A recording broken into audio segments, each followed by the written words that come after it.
நமக்காய் இந்த காலத்திலும் யுத்தம் செய்து ஜெயித்து கொடுக்கிற ஒரு தேவன் இருக்கிறார். அவரை குறித்து பக்தன் சொல்வதை கேட்போமா? சங்கீதம் 112:8. அவன் இருதயம் உறுதியாயிருக்கும், அவன் தன் சத்துருக்களில் சரிக்கட்டுதலை காணும் மட்டும் பயப்படாதிருப்பான்.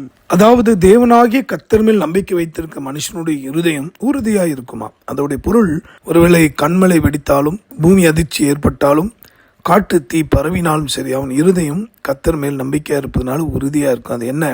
தன் சத்துருக்களுடைய சரி கட்டுதலை காண மட்டும் பயப்படாதிருப்பான். என் அன்பானவர்களே, இன்றைக்கு காரணமே இல்லாமல் உங்களை பகைக்கிறவர்கள் ஏறானும்.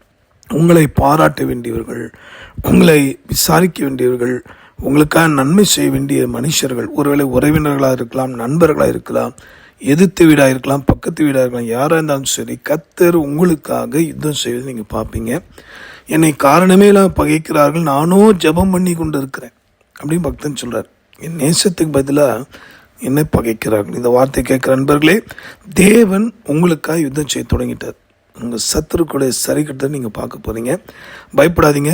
இது எந்த அரசாங்கத்தினாலும் எந்த காவல் அதிகாரியாலும் தர முடியாத தீர்ப்பாக இருக்கும். அப்படிப்பட்ட மகா பெரிய நீதியரசர் இயேசு உங்களுக்காக ஜெயத்தை தரப்போகிறார்.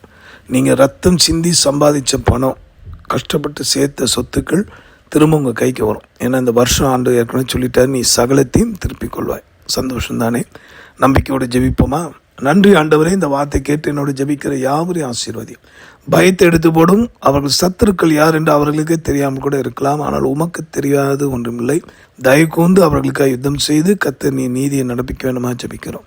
அற்புதம் செய்தியரே நன்றி. இயேசு மூலமாக வேண்டுகிறோம், மன்றாடுகிறோம் எங்கள் நல்ல பிதாவே, ஆமென். உங்களுக்காக திருப்பலி என்று ஜெபிக்கிற உங்கள் அன்பு சகோதரன் மணியை. God bless you.